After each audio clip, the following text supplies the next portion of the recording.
Welcome, everyone. The webinar will begin at the top of the hour and will be recorded. Connect with the Campaign for Grade Level Reading on social media. On Facebook, like the page Campaign for GLR, and on Twitter, follow the account at Reading by Third. Please use the hashtag Learning Tuesdays and tag us to tweet anything you learned from today's webinar, and we'll be sure to retweet it. We encourage you to share your questions, reflections, and observations on social media. So once again, connect with the campaign on social media. On Facebook, like the page Campaign for GLR, and on Twitter, follow the account at Reading by Third. The webinar will begin shortly. It will be recorded and shared with you afterwards.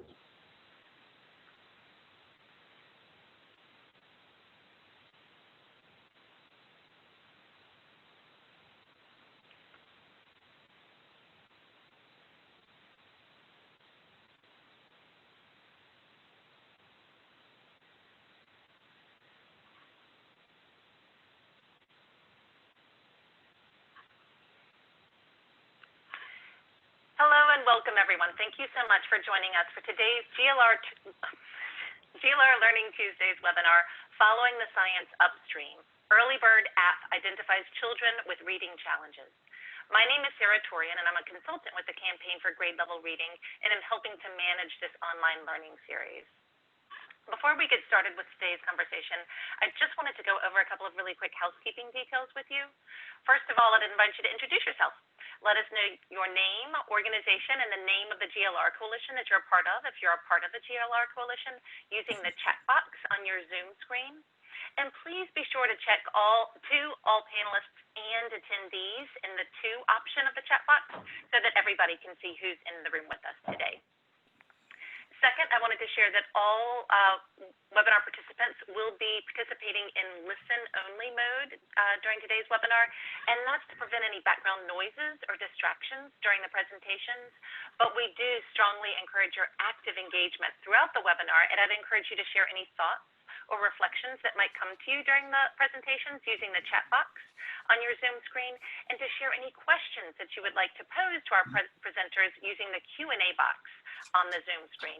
And for those of you who've been joining in these conversations for a while, this is a little bit new.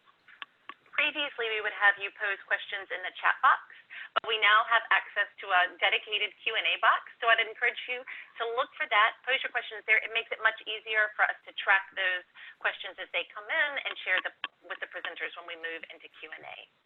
Third, I wanted to share that today's webinar is being recorded, and that a link to that recording will be sent to all who registered for today's conversation in an email that will go out early next week. It will also include links to resources that are shared during today's conversation.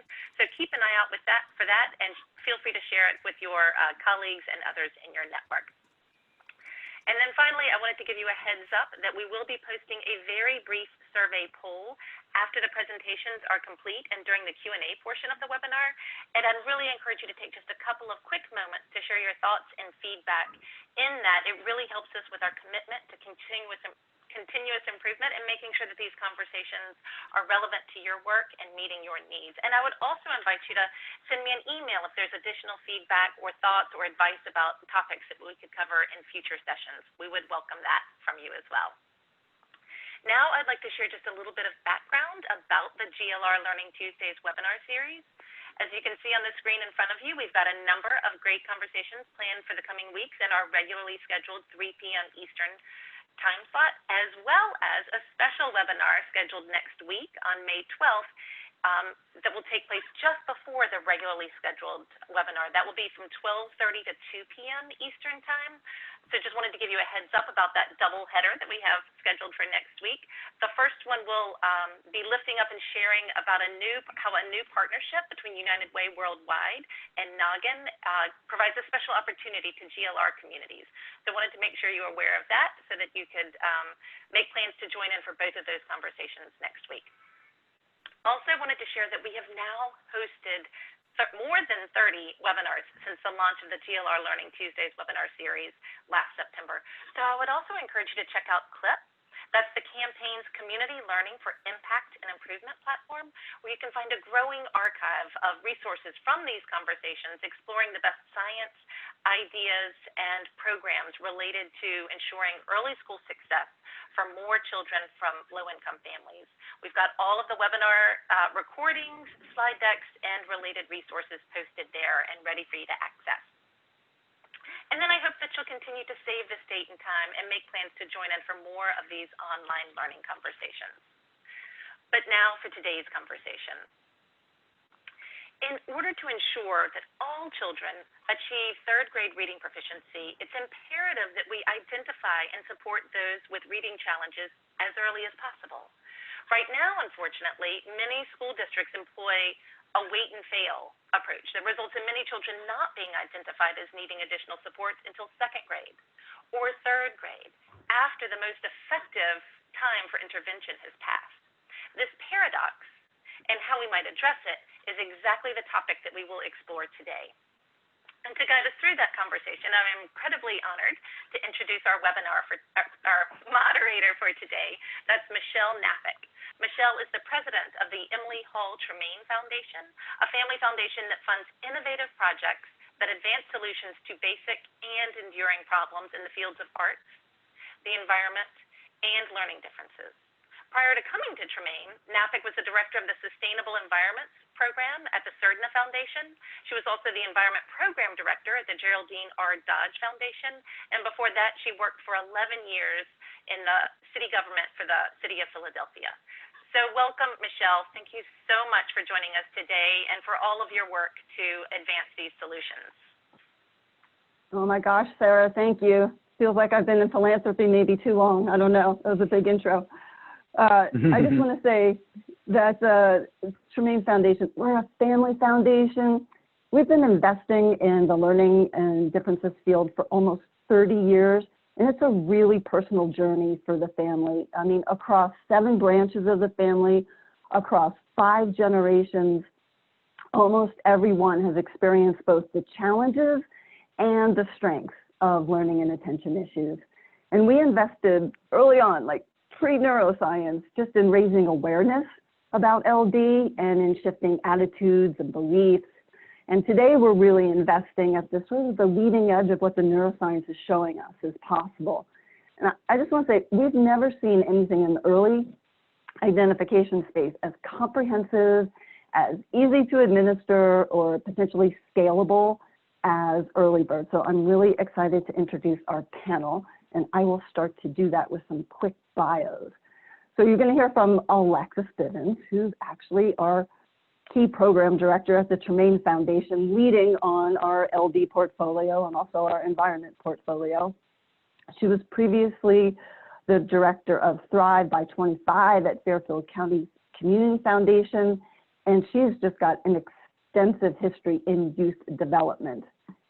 And then, of course, we have Dr. Nadine Gaab, who's the co-founder of EarlyBird, and you're going to hear more about her credentials later, but I just want to say she's an associate professor of pediatrics at Boston Children's Hospital and Harvard Medical School. She's faculty at Harvard's Graduate School of Education. She really focuses on developmental cognitive neuroscience, particularly in language-based learning disabilities, and also in developing screening tools and looking at literacy milestones, including dyslexia. So we're thrilled to have her and her expertise. And then Carla Small is also a co-founder and CEO of EarlyBird. And before making the shift to EarlyBird, she was the Digital Health Accelerator, the director of Digital Health Accelerator at Boston Children's Hospital, where EarlyBird was incubated. And while she was there, I mean, she's led partnerships with huge companies like Amazon and GE, and also on the other end, like early startups and new technology. And the incubator there, Accelerator, has spun out like 5 companies and a portfolio on venture technology over 200 million. So we're thrilled to have her. And then when you want to get on the ground and understand how this is getting applied in schools, we're thrilled to have Dr. Jennifer Curtis Whipple, She's the superintendent of Weymouth Public Schools in Massachusetts. She's been an assistant superintendent, a principal, a literacy coach, a special education and general education teacher. I mean, I think she's got it covered in terms of applied experience. She got her doctorate in education at Northeastern in supervision and leadership with that focus and on curriculum and instruction, and she's just super trained in literacy intervention. So we have got all of these folks lined up for you. I'll just take you just quickly through our sort of Tremaine ecosystem on early literacy. And we know, like you, at the whole community of Campaign for Grade Level Reading, that you believe in this integrated whole of interventions.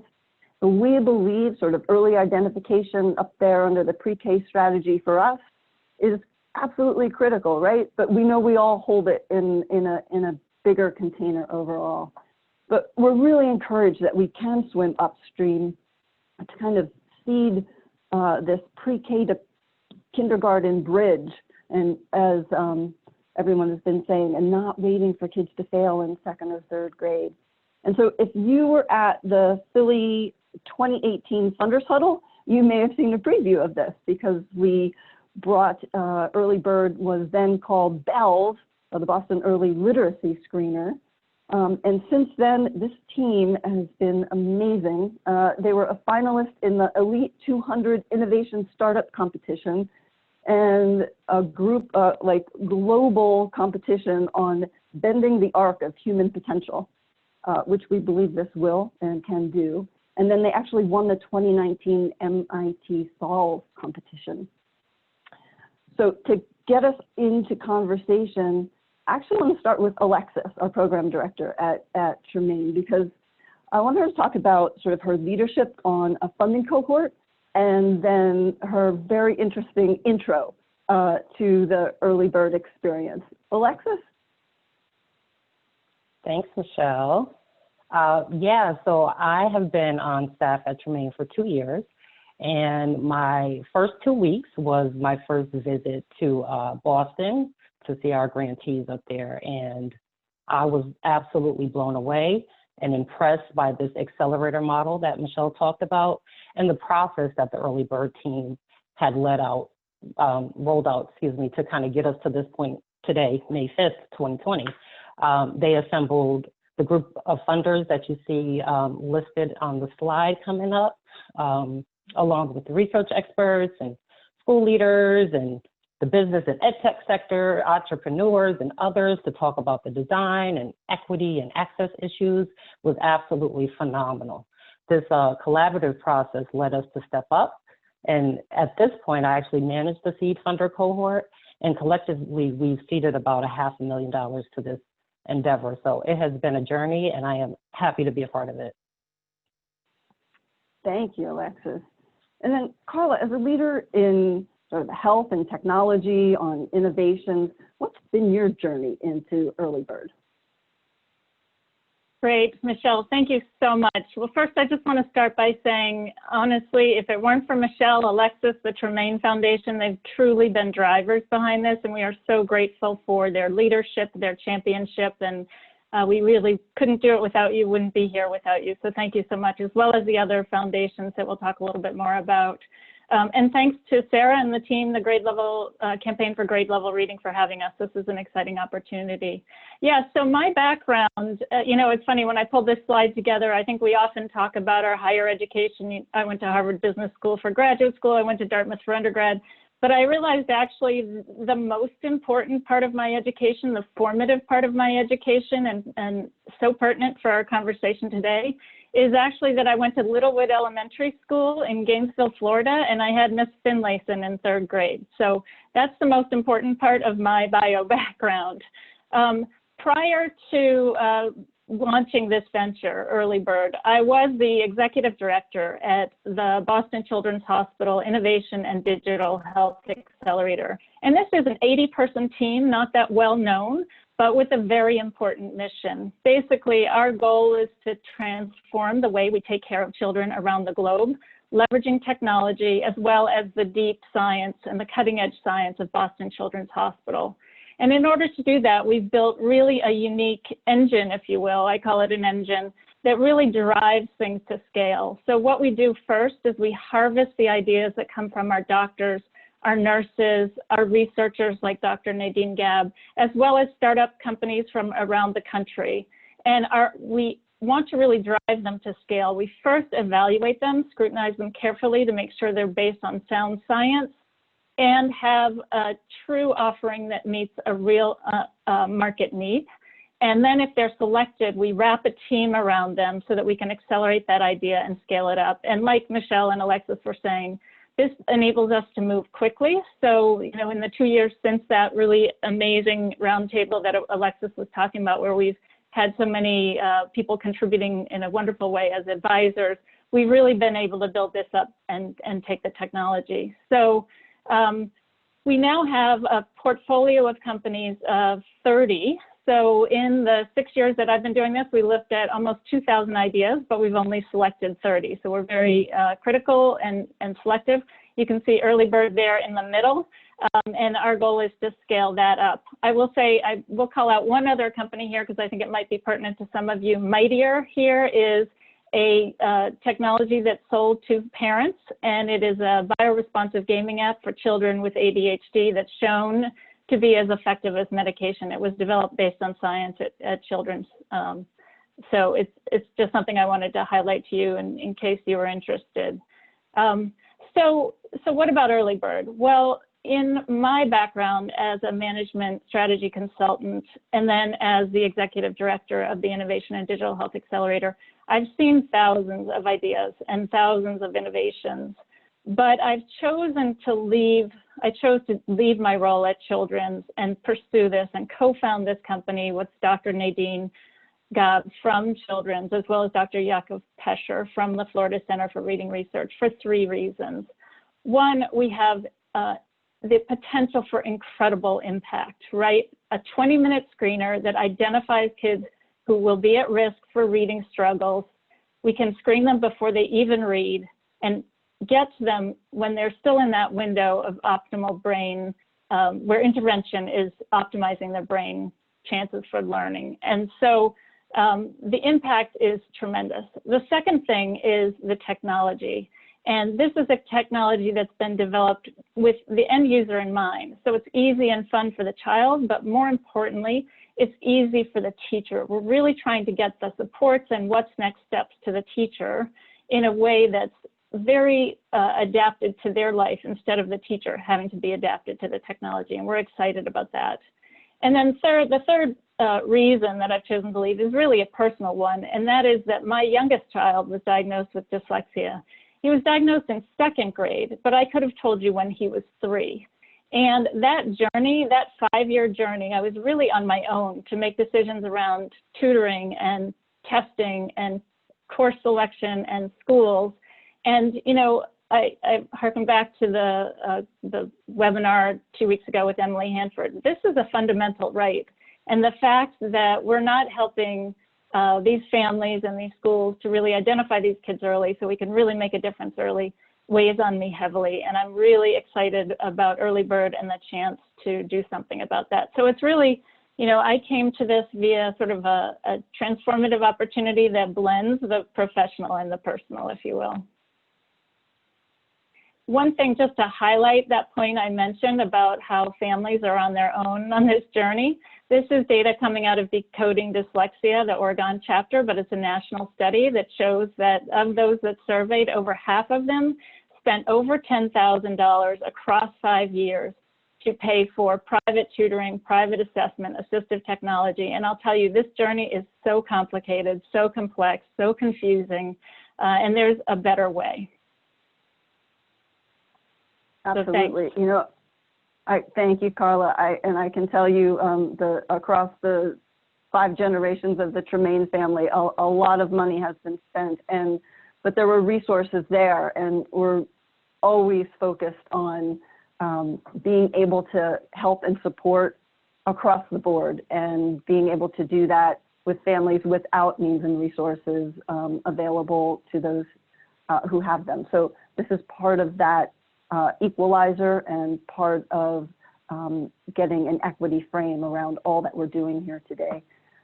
Dr. Gaab, I want to bring you in right away. I mean, co-founder of EarlyBird, all of it, is coming really from your research. I'd love if you could ground us and this whole audience in the science of reading development a little bit, a crash course. Yeah, thank you so much for introducing me. I'm very happy to, be part of this today. Yeah, my work is driven by the belief that every child has the right to learn to read well.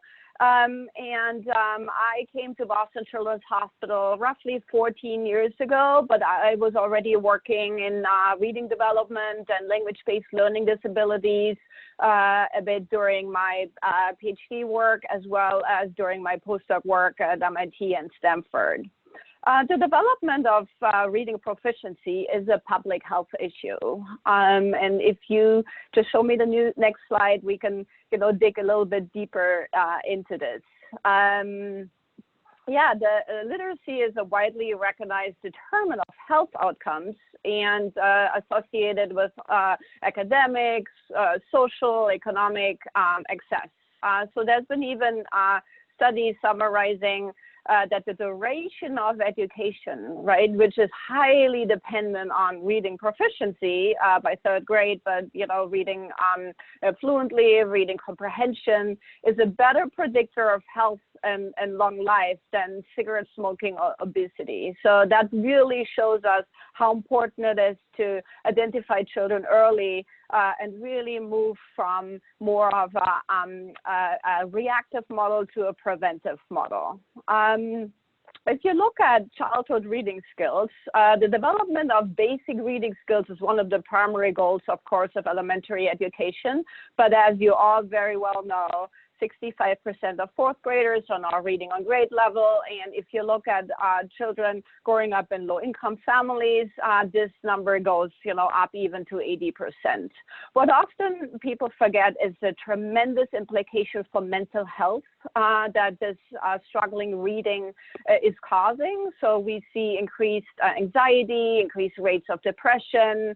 We see early on the lack of reading motivation to learn in general, because if we think about it, learning to read is a child's first job, right? So you enter kindergarten, everyone is so excited, and then your first job is, reading, and everyone is asking, is she reading it? Is he reading it? Etc. So if you fail at this, it has tremendous implications for your psychological well-being and your mental health.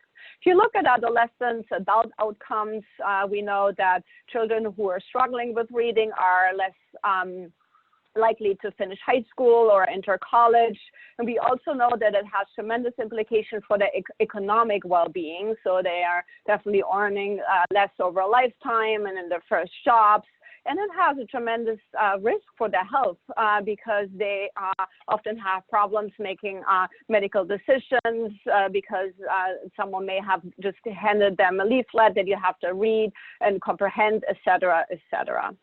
So what are actually the factors of atypical reading development? And so the work we do in my lab at Boston Children's Hospital really focus on genetics, looking at like the building blocks, but a combination, we believe it's a multifactorial problem that is, really complex. And some of these things you saw on the left, interact in order to, cause atypical reading development. And in some kids, you may have all of those, and in some you may only have one or two.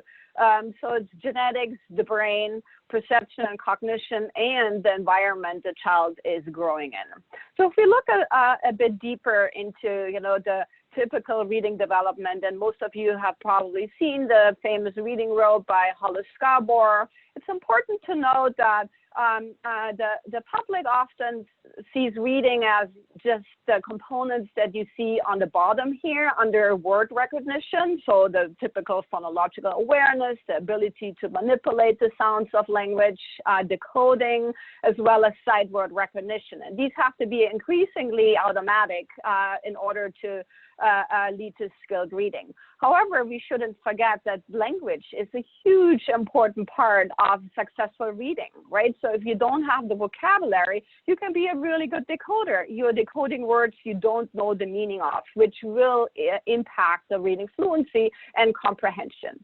The same with background knowledge, the same with syntax. If you don't understand how a long sentence is built and how the end of the sentence relates to the beginning, it will impact reading fluency and comprehension. So the reason I'm showing this to you today is we believe that if you screen for, literacy milestones and reading outcomes and reading disabilities, you have to make sure that you have all of these components, the environment, the language, the word recognition piece in the screener, because otherwise it leads to an inaccurate results, or you only catch some of these kids that may have a more traditional reading disability and not, the ones that's caused more by, the language piece. We believe that reading disability is a big umbrella. Dyslexia is definitely under it. So the dyslexia is defined as a problem with single word reading, so it's a word reading problem. But you can also have difficulty as a result of environmental circumstances, as I discussed before, like if you come with like a reduced vocabulary, or if you have low language skills, which can be caused by, your environment, or, by like an expressive language delay, etc. So what we know if we look at the brain is that there are brain characteristics of struggling readers. And so we've done this work for like 12, 15 years together with many different other people. And we know that if you look at a third grader, fourth grader, fifth grader who is a struggling reader or who has dyslexia, we see that there is less gray matter in some of the reading network. We see that some of the highways that connect, let's say, the back of the reading network to the front of the reading network are less well developed. And so, the work we also focused on is how early can we actually see this? Is this something that just miraculously, appears once you start learning to read? Or is it something that you bring into the first day of kindergarten when you start with your little backpack? So when it comes to learning differences, we are currently largely focused on a reactive way to fail model. So instead of like really having a preventive model as we have in medicine, right? And we'll get to this a little bit later, but we have a deficit-driven way to fail model. So we are waiting till a problem shows up, and then everyone's like, oh, maybe we should test, or maybe we should do whatever. But we are waiting till a real problem shows up instead of really going to a preventive, proactive strategy and saying which children are most likely going to struggle with learning to read, and what can I do right now so they will never struggling with learning to read. And so if you look at the dyslexia paradox, that's something that we developed when we started this, and which really motivates all the work we do in the Gaab lab, is the fact that the current diagnosis or the start of intensive intervention usually starts at the end of second, beginning of third grade. It's getting a little bit better in this country and worldwide, but still, I hear it still, weekly that there are kids who are like, oh, just wait, he's a summer baby, or, she's, it's a boy, and all these ill-informed myths of like, lack of maturity, et cetera, et cetera. So what we do know is that the window for the most effective intervention is actually in pre-K and K, right? So here's the paradox. You can't really get, as a parent, like the start of intensive intervention or even a diagnosis until way, way later, but by then the window often has closed, okay? And so people have asked, like, why is this that there is this window early on, and what is it that's causing that, that narrow window? And it really has to do with two things. The brain, we all know that, for instance, learning a second language, it's much easier when you're 4 compared to when you're 40, right? So because our brain is a lot more plastic for language, the younger it is. The other reason is what you probably heard of is the Matthew effect. So that you have in the beginning a very small gap between the kids who struggle with learning to read and the kids who don't. But that gap gets wider and wider and wider and wider the older they get. So if you start intervention in grade 4, they are so way behind in terms of vocabulary, the way of, number of syntax structures they've seen, background knowledge, et cetera, et cetera. So can we actually tell what are the behavioral predictors of reading difficulties and dyslexia? And this is really surprising because they often have not trickled down to, where they're really needed in the schools. But if you look at when they were published and how many different studies have identified them, you see where this paradox comes from. So we know that phonological awareness, the ability to manipulate the sounds of language, pseudo-word repetition, which is kind of a verbal working memory, rapid automatized naming, which is a really good predictor of reading fluency later, letter sound or letter knowledge, as well as expressive and receptive vocabulary, as I described before, and oral listening comprehension are the key predictors of reading difficulties and dyslexia. And we do know that you can measure those reliably in age 4, age 5. So in terms of the brain, we do also know that the brain alterations that I introduced to you earlier predate formal literacy instruction. Okay, so we could show, these are all work from my lab at Boston Children's, and what we showed over the years is it's not that the brain is changing because you're struggling with learning to read. The brain was different the first day when you stepped into the kindergarten day with your little backpack because you stepped into that day with a less optimal brain for learning to read. So there's no reason that we should wait and let them fail and fail and fail to second grade or third grade, okay? We need to identify them before they step into that classroom or within the first couple of weeks so that we can then, have this preventive model and help them then so that they will never struggle with learning to read. So I wanted to introduce you to the READ study, which is really the foundation for EarlyBird. And what we did here is we worked with John Gabrieli at MIT and his team, and we went to, that was in 2011, so long before, legislation and decoding dyslexia really, were out there helping us with their tremendous advocacy. And we stepped into these school districts in Massachusetts and New England and said, hello, we're a Boston Children's Hospital, MIT, and we would like to offer you like a deal. We would like to screen every incoming kindergartner with a 30-minute super short battery, and then we would like to give you the results 2 weeks later and follow these kids, longitudinally, year for year until the end of second grade.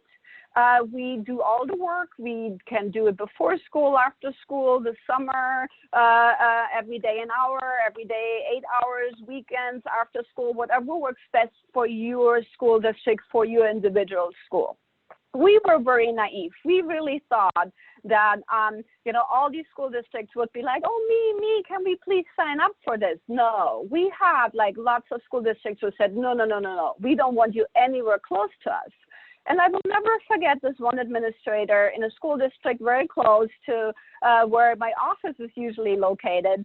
And she said to me, Professor Gaab, these kids will still struggle in third grade. why do we need to find them early? We have everything set in place for third grade, all the resources, everyone is trained. We can wait till then. We don't need to find them earlier. If we find them earlier, the parents will all go crazy. We have to shift resources. We have to retrain teachers. We don't really know how to find them. No, no, no. We don't want you anywhere close to us. And so that was really a defining moment in my career where I said, this is just so sad. And if you see where we then finally found the school districts on the map right here.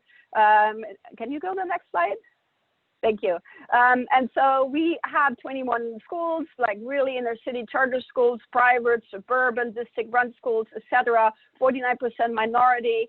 And really, did this and screened 1,500 kids and then followed them over a time course until the end of second grade. And this is really, one of the fundamental studies that, helped us to establish EarlyBird.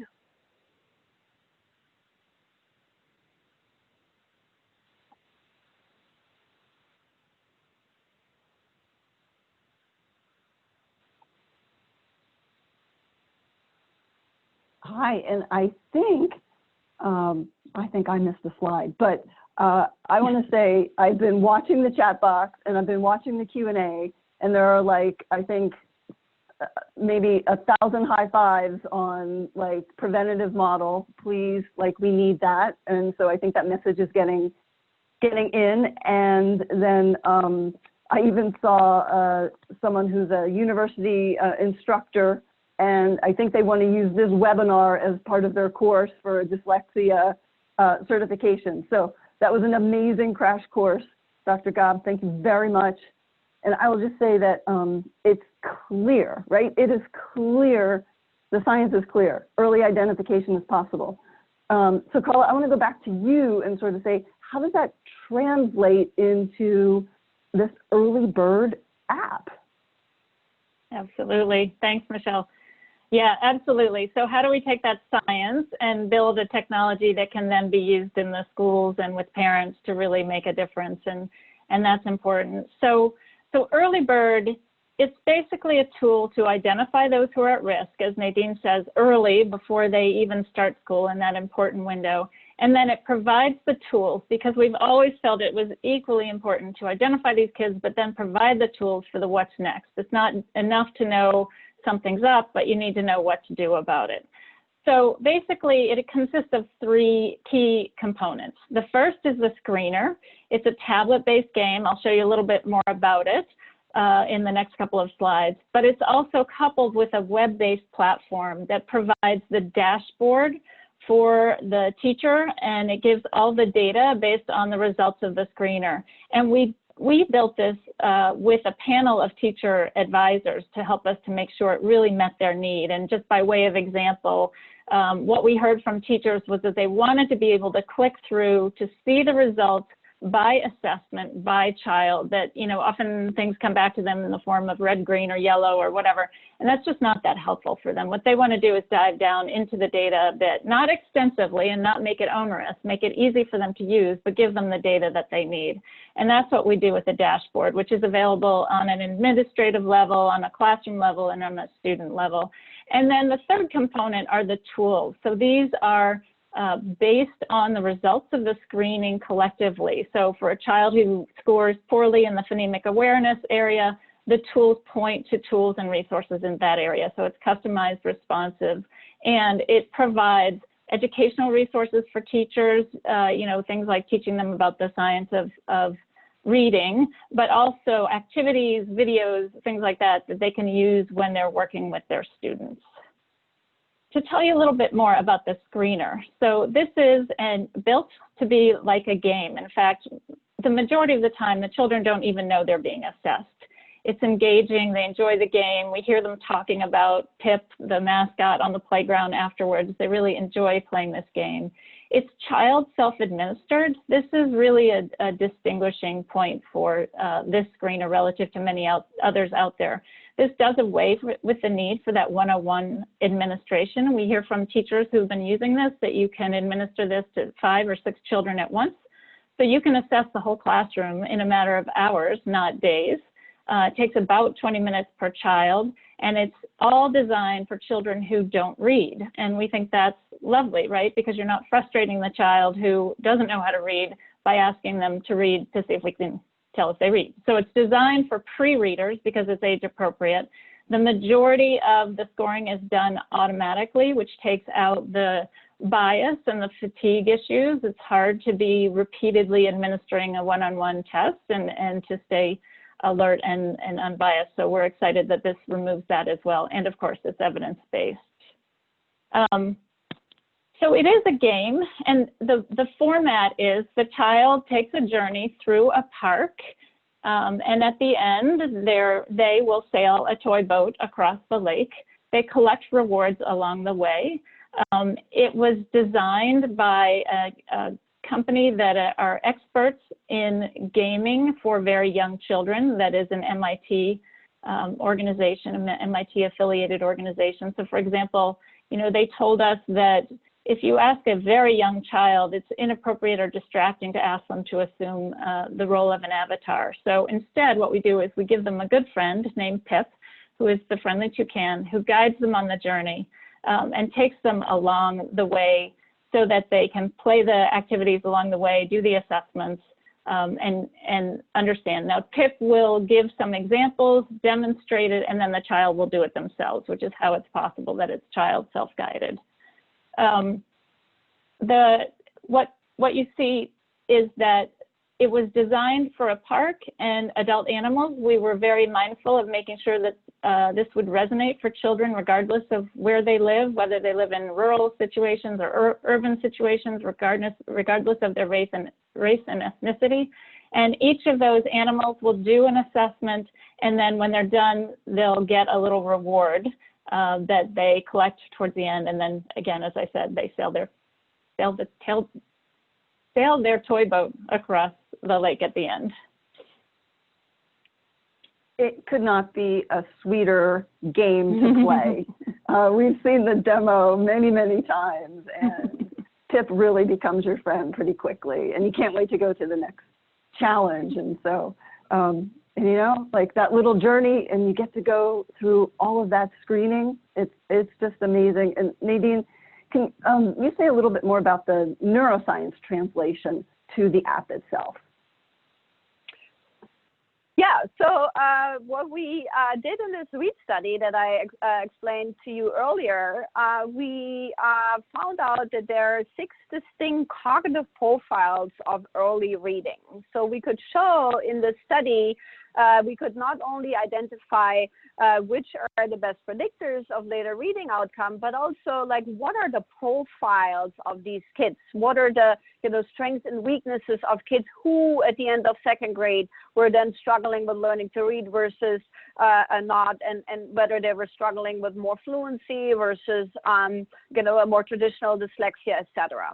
And so based on this and the work of Jakob Hetcher, who did a very similar work at the Florida Center for Reading Research and Florida State University, we have these 6 major literacy milestones in the app. So on the left here under risk indicators, you can see what EarlyBird is screening for. So, and you will recognize that we talked about these earlier today: phonological awareness, phonological short-term memory, rapid automatized naming, letter sound knowledge, vocabulary, oral listening comprehension, and also taking into account familiar history, because we know that if you have an older sibling or a parent with dyslexia, your risk is about 40 to 60%. So that means every 2 children, 1 out of 2 children who have an older sibling or parent with dyslexia actually develop dyslexia themselves.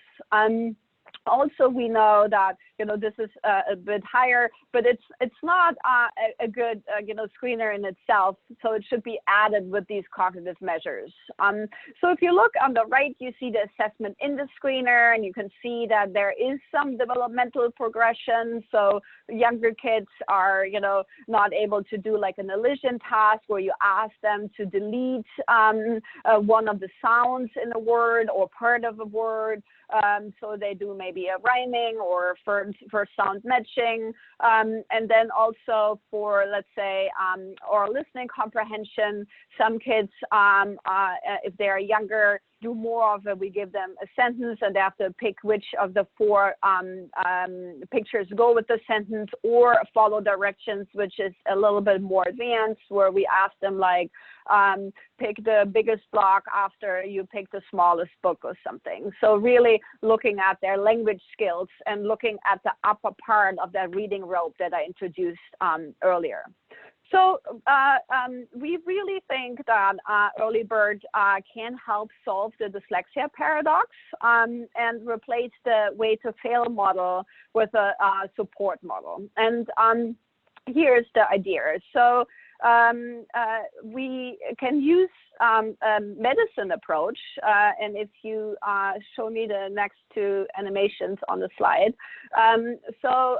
We all know preventive medicine. So we all know that you can be screened for high cholesterol, and lots of doctors and places do this. And if you have high cholesterol, you don't get automatically diagnosis of heart disease. No, you're at risk for developing problems with your heart. And so what we do then is we try to help you so that you never develop heart disease. So change your exercise, your diet, medication, etc. And the ultimate goal is to prevent heart disease, right? Or to have lower rates of heart disease. Or if you still develop it, it's less severe because you already did all of these life changes.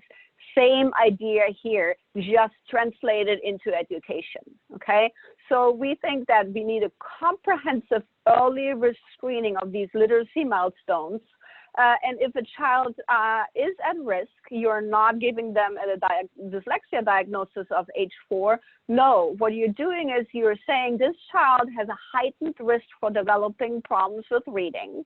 And so we have to respond to it with evidence-based response to screening, but within general education. So you can see that we also need like a component, a training component, a professional development component here, which then leads to lower rates of dyslexia, reading disability diagnosis, and improved reading outcome in children with a diagnosis, right? So if they still get a diagnosis, it's less severe, as in our medicine example, because you already started so early when the brain was a lot more plastic.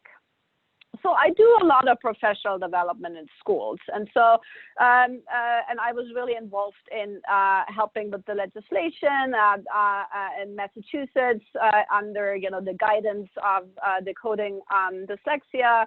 I really hear teachers and they say we don't know how to screen, we don't know which tool to use, we don't know how to interpret the results, we don't have the time. And then even if we would, know all of these things, we don't know what to do in response because this is all fairly new research and I wasn't trained in, responding to these, early markers. And so we hear from teachers that it assesses a child and saves teacher time, it's comprehensive, it gives you dyslexia risk index, but also a risk index within the MTSS framework.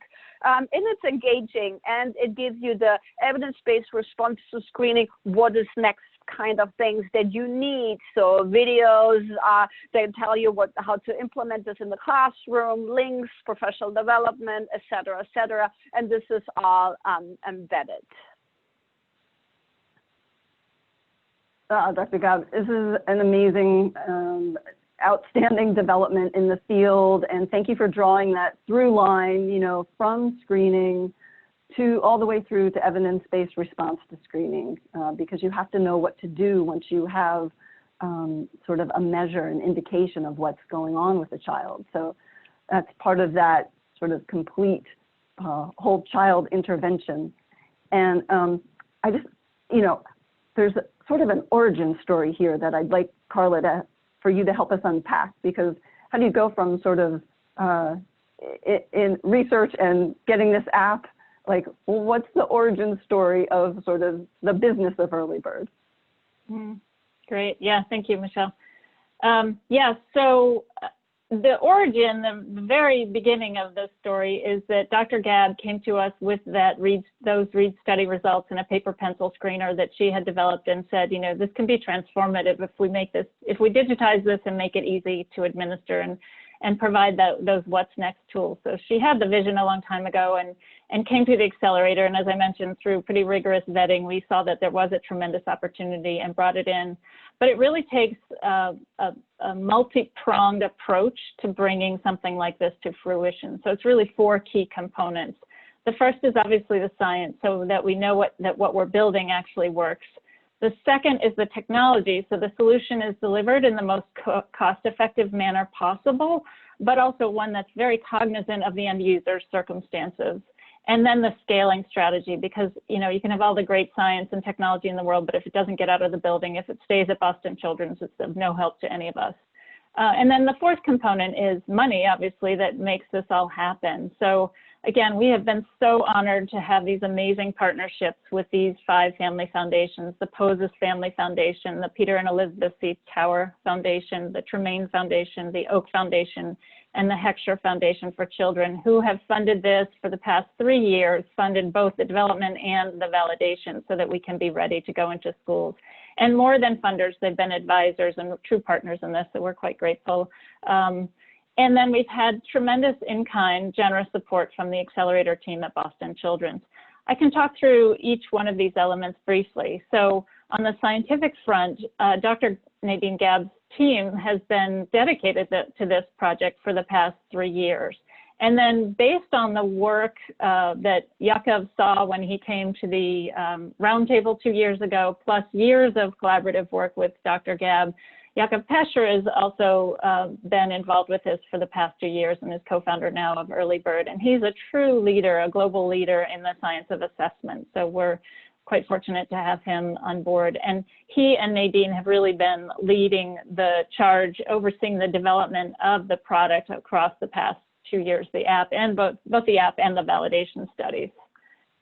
The scaling team is also a very important piece of this, obviously. This is the group also that's been working on this for the past 3 years, led by our Chief Innovation Officer at Children's, John Brownstein, and Lizzie Kidder was the product manager on this, and now Sue Bonaiuto is taking it forward.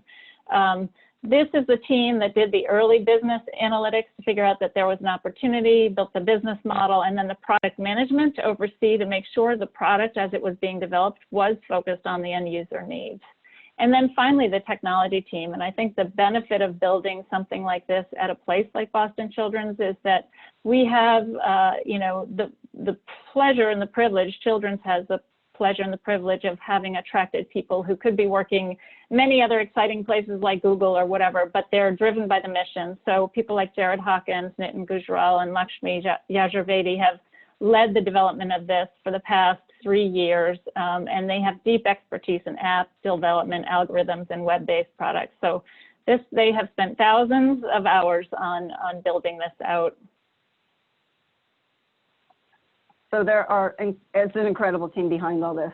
And I'm going to try and do something to get us back on track a little bit, because I am tracking the Q&A and the questions are phenomenal. But actually one of the questions in the Q&A is about validation. And so Dr. Gaab, could you talk about both validation and then maybe take us into a quick story on the interplay with dyslexia legislation as well, and then we'll get to Dr. Jennifer Curtis Whipple. Yeah, sure. Happy to do so.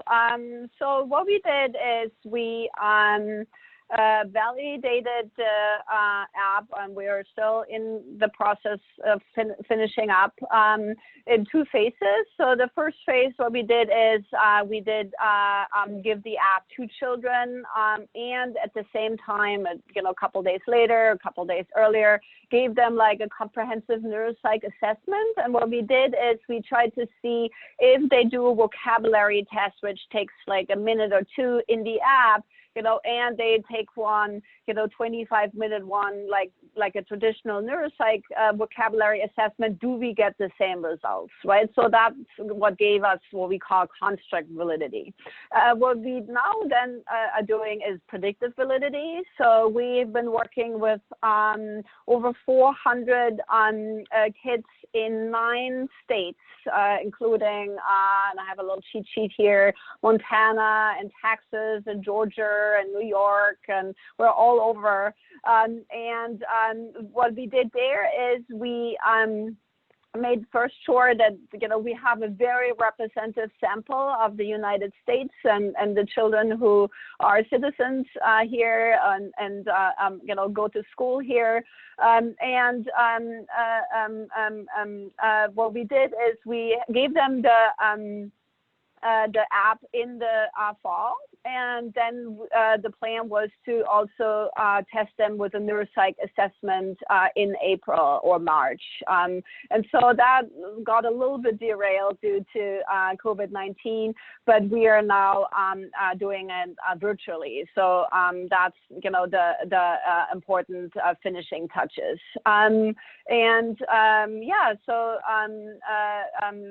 We are in 42 schools and have kids from, you know, all backgrounds, all kinds of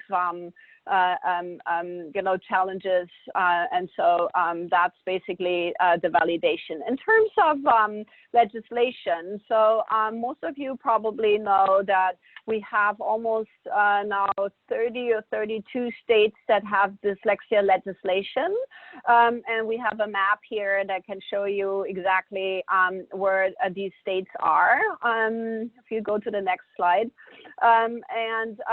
This actually comes from the National Center on Improving Literacy, which I can highly recommend as a resource. And they have this map where you can click on each state and then learn what kind of legislation you have in terms of dyslexia. This is really a problem for many states and schools because they now require to screen children for dyslexia risk in kindergarten or first grade, depending on the legislation, but the tools are just not there. And so EarlyBird really helps here because we give you a tool that can screen for the dyslexia risk as well as the MTSS. And so what should early screening look like? And this was really leading to the development of EarlyBird and linking it to the legislation. So we recommend 8 key characteristics when determining an optimal screening battery for schools or districts. So it has to be short, right? So we're not doing a neuropsych assessment. So 10, 15, 20 minutes should a screener be per child. It doesn't have to be in one sitting. So EarlyBird can be done, you know, in several sittings. So you can play with the crocodile one day, and then on Wednesday everyone plays with the tiger, and on Friday everyone picks their favorite animal. And it is based on voice as well as passive, so the children can speak their responses in there. I just wanted to mention this as well. It's comprehensive, as you saw. It's resourceful. It has to be resourceful screening. It has to be early and developmentally appropriate. And so we feel like EarlyBird is really addressing all of these, as well as most of the dyslexia or all of the dyslexia legislation out there, who sometimes give you some of the screeners that are approved, but also often give you just these are the components you should screen for. And a lot of the screeners out there, paper, pencil, or, you know, the other things out there don't often have this comprehensive and screen for both dyslexia and the kind of MTSS, RTI kind of framework. So going back to the National Center on Improving Literacy, there's important factors to consider when selecting a screener, and I just wanted to make sure that people are aware of this and can go to these resources. And, you know, EarlyBird is checking off these boxes. So it has to be reliable and valid and, you know, good sample representativeness of the kids in the study. accuracy that it was normed or validated on, as well as classification accuracy. So we want to make sure that we catch the ones that really are at risk, but not have too many false alarms, because that eats up resources. And so that's really some of the, key background that we are working on in order to make sure that EarlyBird, checks off all of these boxes. That is fantastic. And team, I am aware of the hour. It's almost 4, and there are so many questions in the Q&A box. I'm going to try and help speed us up. I'm going to have Dr. Whipple come in now, and I have some questions for her because we want to know how it's being applied on the ground. Then I think I'm going to ask Alexis a little bit about sort of what's happening in the COVID landscape. And then I think we might have to go right into Q&A. Dr. Whipple, you got in early on this, and I would love for you to share sort of how you got involved and how it all fits into your literacy strategy as a superintendent. So as you had stated prior, my background is in gen ed, special ed, as well as literacy. And truthfully, an email came through one day, and I jumped on it, because when I saw this, it really was something that I know I was personally looking for my district. When I looked at what was happening across our 8 primary schools and our preschools, and then further up to our 2 middle schools and as well as our high school, we have over 6,000 kids in our district. Literacy was an area that I was very worried about. And based upon my own personal training, I knew that early intervention was the most important piece to all of this. So when that email came through, I reached out to my assistant superintendent. I said, we've got to respond to this. We have 2 different organizations, 2 different entities between Harvard and Children's that we have such strong confidence in, that this is something we did not want to miss out on. Good for you. And I understand. I'd love to know how maybe you're using results. And then I heard you have a great story from one of your literacy specialists that I'd love for you to share. Yeah, so I think that our literacy coaches, some of our literacy specialists and our curriculum team, everyone has been going through, using the tool. I know from my end, I'm just so happy that it's something that's valid and reliable. But for the lens of having people that are using it within the classroom that may not have as strong of a literacy background as I would like, in working with our literacy coach, I know she was super excited about it because she was seeing what was happening in the classroom. It was giving us information about kids and their language and literacy profiles, and then allowing us to directly respond to that. But for our teachers, it was promoting a conversation. And for our administrators, it was also promoting a conversation. And it got people at the table really discussing what are the true literacy needs? What do we need to do for our kids to make sure we don't feed into what Dr. Gaab had said, the Matthew effect, where that gap just keeps growing and growing and growing. And seeing that spark of excitement with our staff and having those rich conversations around language and literacy, to me, was instrumental. The tool itself is a phenomenal tool. It's something that I know is going to make a long-term difference in our district. But I know that those conversations and what happens next after they have found all of that from the dashboard, what they need to focus on, having different tools at their fingertips, being able to share with each other and feel more confident about their literacy practices. To me, that's a long-term success that we're seeing with our staff, and how it's going to impact the kids in front of them today, and just the long-term success of those kids and the future kids that are coming into their classrooms. I love that, when you can get a tool that actually, where it's validating to teachers and they're like, oh my God, I can do the job I came here to do, which is right, exactly. Read. It's fantastic. And do you just have a message, to other educators? This whole campaign for grade level reading community is about how do we get to this giant goal of, by the end of 3rd grade, we've got kids on grade level reading. What's your message out? I think definitely we cannot buy into that whole wait to fail thought process that sometimes it is still out there and overarching. We have to jump in early on, and knowing that this tool is valid and reliable and something that we are seeing phenomenal results with in my own district. My message would be, look into this.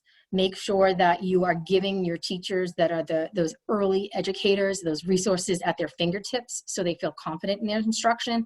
And also that is the ripple effect we have here is the conversations with the families at home, because frequently, as Dr. Gaab said, it is something that is biological. And so we can't always lean on the families to give the intervention that's required. But if those conversations happen and they're guided in the right direction with a few small things they can do at home every single day, we're going to see some major impacts down the road. But definitely, as far as for any other district or community that's out there, do not wait till that child is struggling. A tool like this, a tool like EarlyBird, gives you those early indicators and warnings and intervene early. We have, our Massachusetts tiered systems of support. We want to make sure not only are we providing enrichment, we want to make sure those kids that are struggling are really getting what they need early on. And financially, it's a win-win for communities, because down the road, you're not investing in some of the applications or tools or out-of-district placements and things like that are required when we don't intervene early on. And bottom line, take the monetary figure out of it. It's best for kids. If they are coming to the table and we see in kindergarten and preschool, and we see them struggling and we can give them exactly what they need, they don't have to necessarily have all those barriers that they may have dealt with down the road. And their learning experience is rich and full the way it should be if we take away some of those roadblocks that we know we can do for language and literacy early on, especially with EarlyBird as a tool. Oh, well spoken, well said. Thank you. And thank you for thinking about the bridge between school to home as well. Yeah. So important, so critical. All right, team, well, let's just do rapid response on COVID-19 has both been a huge disruptor and there are some interesting opportunities in terms of the critical nature of the COVID learning slide, which there was a briefing on GLR last Tuesday on that. So let's do Carla, Nadine, Jennifer, and Alexis, quick on what you're seeing on COVID interventions here.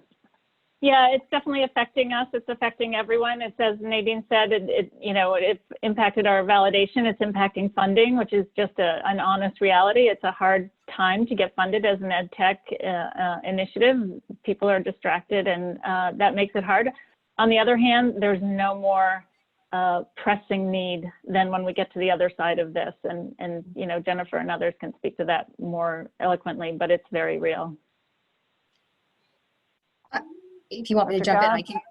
Yeah, okay, great. Yeah, sure. So I can tell you right now, without technology, this whole bridge between school and home, because it's now become one, would not be possible. Tools like this definitely bring levels the playing field a bit between the haves and have-nots. And I do think that we're in a very difficult time, but tools like EarlyBird and the resources that will be available for families at home that would not know necessarily where to go, they're essential. It's crucial. So it's very helpful during a time like this.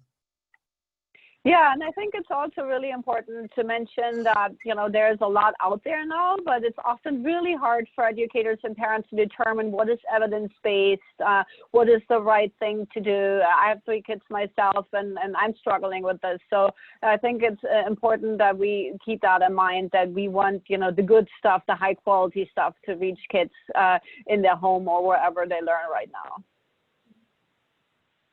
Yeah, similarly. So the Tremaine Foundation, we invest in 2 GLR communities, and all those folks are working to connect the critical elements in tandem that are working in tandem to put forth positive outcomes for children. And of course, we're talking about struggling readers, but it's also anchoring, like Nadine said, the high quality parent and student engagement pieces. It's training teachers on the science of reading. It's all of those things. So, we've been hearing that, yes, all kids are struggling, but especially the ones that are diagnosed with learning and attention issues. They're inundated with walls of text on their screen. There's distance learning, which is really just like code for a stack of papers.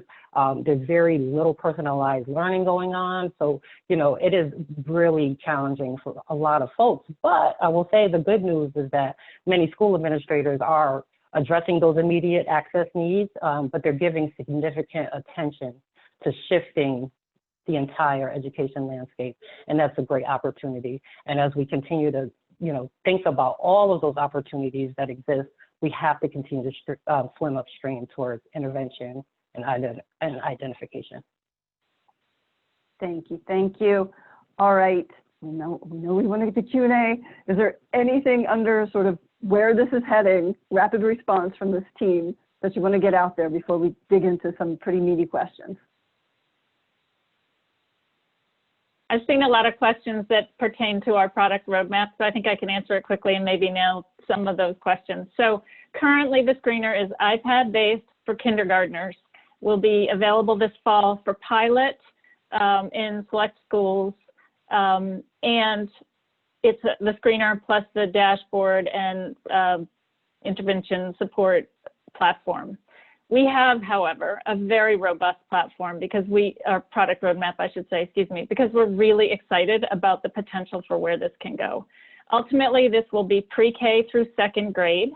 It will address the issue for kids who do not speak English. Nadine, perhaps at another time, can go into the research that she's doing on what a screener looks like when English is not your first language. There was a conversation about dyscalculia. There's definitely a thought and a vision that we can be adding other assessments onto this platform, things like math, social, emotional, executive function. We can have a broad platform that gets a little bit closer to another question, which is on kindergarten readiness.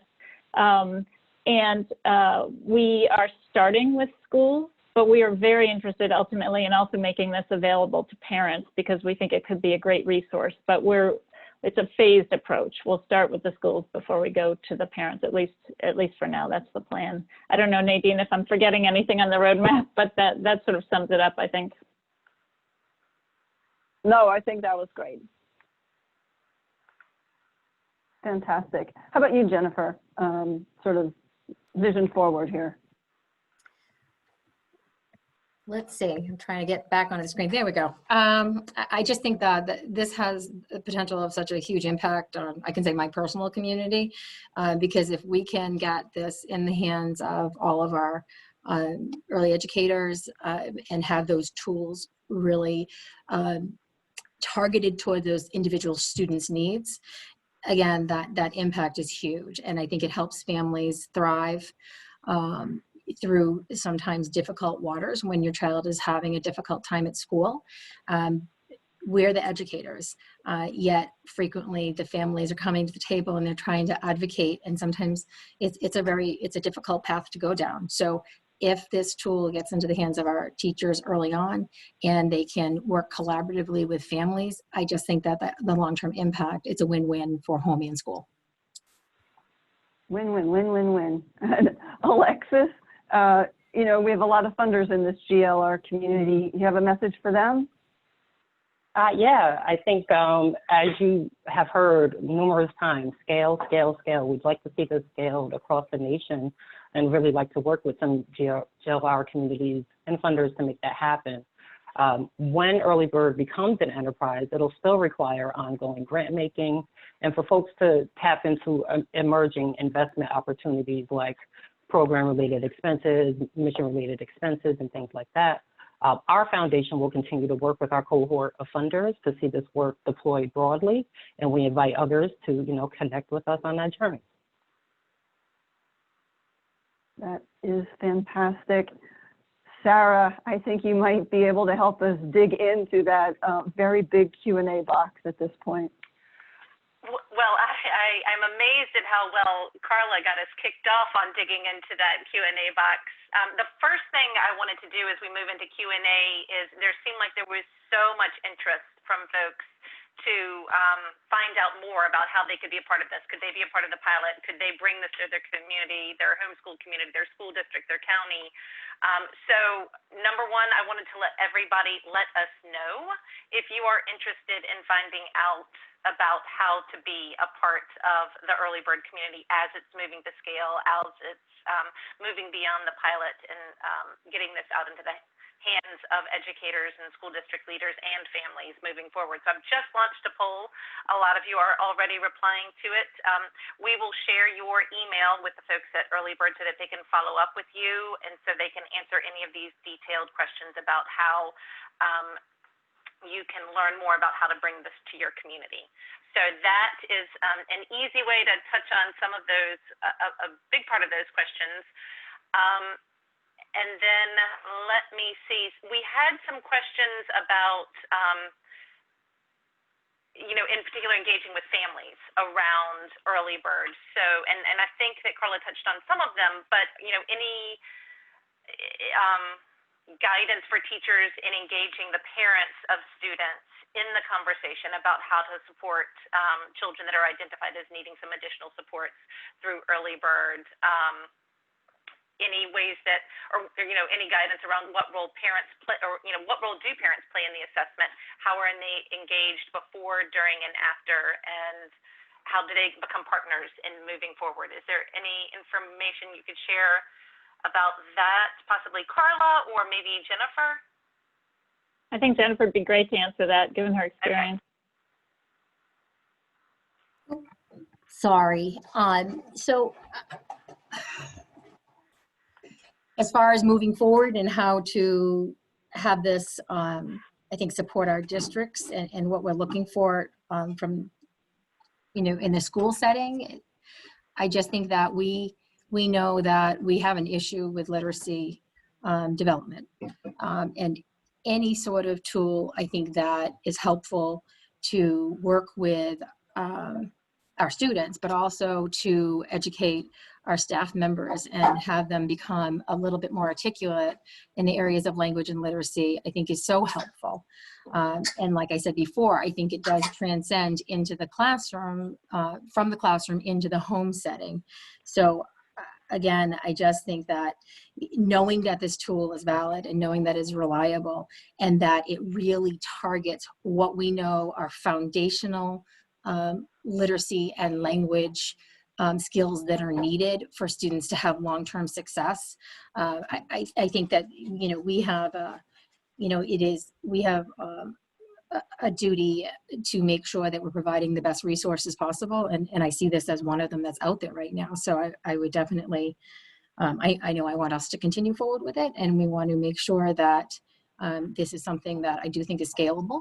And I definitely think that the resources that are coming along with it target really what we need to do to support struggling kids early on and make sure that we're engaging with families so we don't see the long-term struggle that I think we can see across our nation right now. And one of the things that Nadine and I have talked a lot about, the whole team really, is, how do you position this data, right? Because it's important to inform and support families in this journey, and teachers as well. And so it's not like we're sort of ringing a bell and saying, and I'm going to borrow a little bit from Nancy Duggan, who I think is listening, it's not like we're ringing a bell and saying, this child is not going to get to this point. Instead, we're sort of giving guidance and direction, saying, where are they on the learning pathway? And everyone's on the learning pathway. Where is your child on the learning pathway? And how can we help them move along the learning pathway in a way that's constructive? And then, ultimately, as we think about a product that works for families, how do we make this easy for them to be supportive of their child's situation without it being onerous or burdensome? It's a tough journey. I know this personally, but you want to make it as easy as possible. And, one example is one of the families that we've worked with, and I can tell you already that we're changing the learning trajectory for this child. But when we talked about how much money a family can spend, this mom had spent thousands of dollars on chiropractors to help with, I don't really know what, like at some point that seemed like a good strategy. And so to the extent that we can be knowledgeable and informative and help them figure out cost effectively what's the best way to help your child, I think we can really make a big difference. That's great. Hey, Sarah, I saw a question about how EarlyBird relates to the notion of progress monitoring. And I thought that might be a good one to tee up. Yeah, that's great. I saw a couple of questions about that as well. any information you all can share about monitoring progress over time once EarlyBird could identify an issue? Can it be used again to see how the children are being supported and moving along that continuum? Yeah, we talk a lot about this, so you can use it. So it's kind of, thought to be used maybe in the fall, winter, spring, so 3 times. So not as frequent as the traditional progress monitoring, but that may change in the future. But this is where we have it right now. So it is adaptive. So that means it tells starts at a different time point if the child is more advanced, and gives the child different items. So it is definitely doable to do this more than once. And another question for you, Nadine. Some people were asking, you were sharing the window of opportunity and why it's important to reach, identify, and support children early on if they have or are at risk of having dyslexia. Somebody was asking if that window of opportunity is the same for other types of learning issues related to reading, or if there's that similar window of opportunity for other literacy issues. Yeah, so it's not really that, it's like a fixed window, and then after that you're doomed. So we should not have that, as a thought. It's just much, much harder after like this initial window to catch up. And it doesn't matter if it's dyslexia or if it's, related to, the language piece or what, type of learning disability it is, even if you think about dyscalculia, etc. The earlier is better, and the earlier we can identify where are the strengths and weaknesses and where can we support, typical literacy development, the better it is. And it has primarily to do with, that gap, because the kids who are not struggling are just making tremendous progress, and we are, and that's exactly what they, what they should. And so it's the same for all, at least what the science shows. Mm-hmm. Can you share a little bit of data about kind of or population level data about the challenge in terms of the number of children? What's the percentage of children who do have dyslexia that this could support, or other types of learning difficulties? Or literacy difficulties, and also somebody else was asking about if we have any population level data on what percentage of children in low socioeconomic status homes have been diagnosed with dyslexia. Yeah, so as I said before, about 65% of children are not reading on grade level. We think that dyslexia is around 10%, maybe 10 to 12%. So that means, if you have a kindergarten classroom with 20 children, you would have 2 that have the more, traditional dyslexia, and then, an additional good number of kids who are struggling more with the, more language piece. So in terms of other, sorry, what was the second question? The percentage of children in low-income households. Oh, yeah. So that's a really good question, and it's really hard to get to because you have often under-identification of children, but then you also, there's just a really great paper by Gaab showing that you have both. You have the under-identification, but you also have that frog in the pond kind of effect where, in schools where you have a lot diagnosed, you see overdiagnosis. We also have that, effect of dialect speakers. So there's great work by Nicole Patentary and Jody Washington showing that these kids are really under-identified because of their, dialect, almost like a second language that they, have to learn the traditional school English, but speak the dialect at home. home. I'm talking about African American dialect or any dialect, and so that's an issue as well. And they are working on screeners that address this, and we've been talking to them whether this could be incorporated.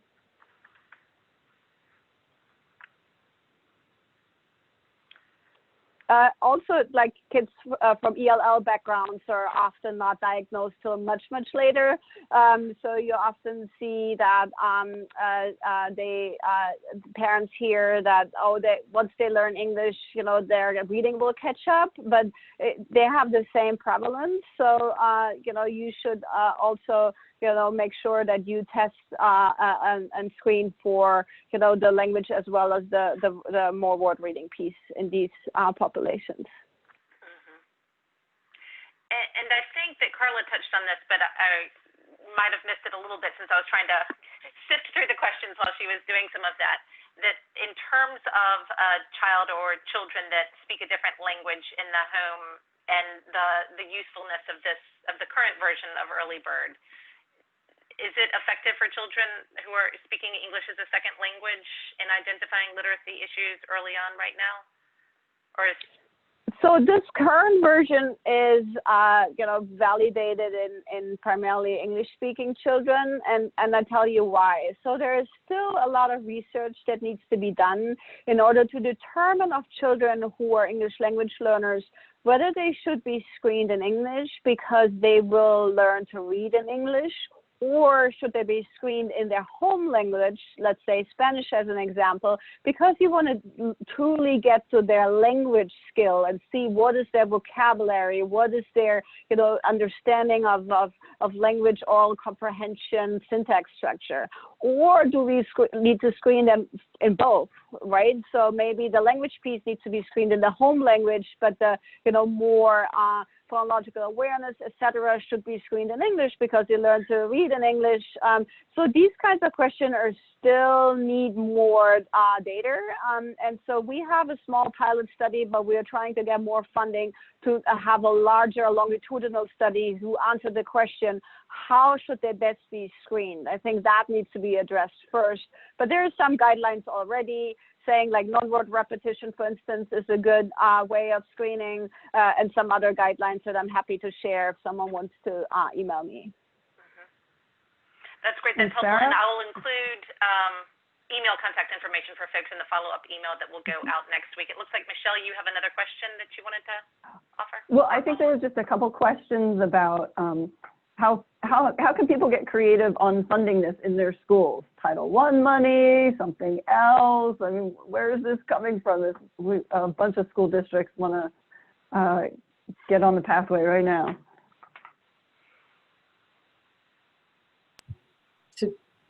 I can weigh in a little bit on that from the administrative lens. I know funding-wise, for most school districts, I would say that Title I funding could definitely support this. Also, depending upon how your special education funds are being used to the special education department, I would think this would be a great collaboration with general education, because you are doing early identification with a screener like this. And as it was said by everyone prior, it really is about getting in and providing resources in the general education setting. So I think there has to be a partnership between all funding sources, whether it be gen ed or through Title I or special ed. So in a school district, when we look at our curriculum funds or things like that, I would probably lean towards those resources and use those as well, because it's going to benefit all departments. So I definitely think that it can be something that is relevant to multiple funding sources.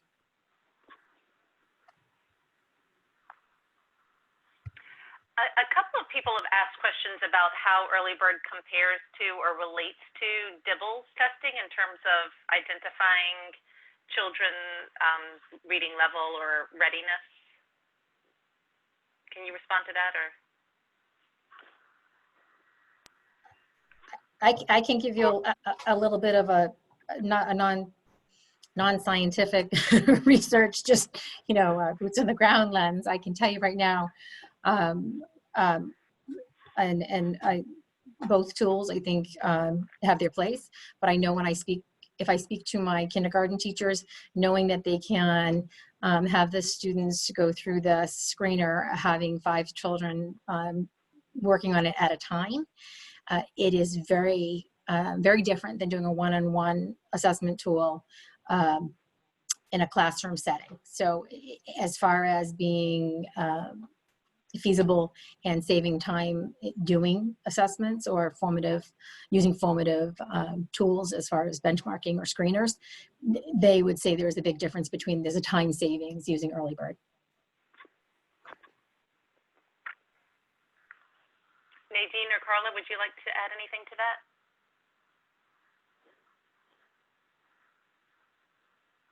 I think the other thing is it's what we've seen currently, in order to really get a handle on the dyslexia profile or general word reading risk, you see a lot of schools, and Jennifer could speak to this way better than I could, but you see a lot of teachers sort of piecing together a whole bunch of different things. So if they want to assess RAN, they might be using one tool, and if they want to do some other phonemic awareness tools, something else. And so I think part of what we really strove to do with this was to get all in one place, that comprehensive assessment that tells you everything you need to know. And then, you know, I'm not sure if it came through, but the risk profile that's given to you at the end of the assessment is multifactorial. So what we're doing is we're looking across all of those particular results, factoring them in and weighing them in a way that, you know, Dr. Pesher is overseeing, that says, you know, yes, this child is at risk because it blended how they did on non-word repetition blending, et cetera, et cetera. So it's really a powerful predictor tool, but also we can give you within each of those assessments the sort of diagnostic norming data to then convert it to action. And I do think the platform with the what's next piece is also a bit unique compared to what's out there. I don't know, Nadine, if I'm missing anything, if you want to think anything else. No, I think that's a good overview. Also, yeah, I think the self-administered and, you know, working that gives a lot of time back. And so far I know the Dibbles is a little bit more print-based. And so this one here is more for the true pre-readers, really looking at these foundational skills. And, you know, the Dibbles is definitely more of a benchmark progress monitoring tool. Yeah, that's another difference. Well, I notice we are coming to the end of our 90 minutes together, and I'm sure we probably did not get to all of the questions. We tried to cluster them and pull out some of the themes, so I hope you got your questions answered. If not, you can always follow up with our presentation team to figure out, learn more about how you can bring this and some of those innovative ways that the funding can support that. I got so engaged in the conversation and all the question and answering, I forgot to launch our poll until just a moment ago, but it will remain open until we close the webinar. So I'd encourage you to take just a couple of quick moments and share your thoughts and feedback on the GLR Learning Tuesdays webinar series and what you learned and the value of today's conversation. So we'll keep that open. Please respond to it. But before we close, I just want to say a deep and heartfelt thank you to our presentation team, to Michelle Knappick, to Alexis Bivens, to Nadine Gaab, Jennifer Curtis Whipple, and Carla Small for joining us today, for sharing this great and innovative and so important work that can be a resource for families and children in school districts across the country. So thank you for taking the time and joining us. Also, just wanted to, if we could bring the slides back up, want to close out sharing the schedule of conversations that we've got coming up with GLR Learning Tuesdays. There we go. And just a quick reminder that next week we will have a doubleheader of GLR Learning Tuesdays, with one starting at 12:30 p.m. Eastern, and then the second one following at our regular 3 p.m. time. I hope you can join in for both of those. And then thank you to everyone who joined in for the conversation today. I hope you found it valuable and useful for your work, and hope to see you again next Tuesday and in future Tuesdays. Thank you again to the presentation team and to everyone. Thank you very much.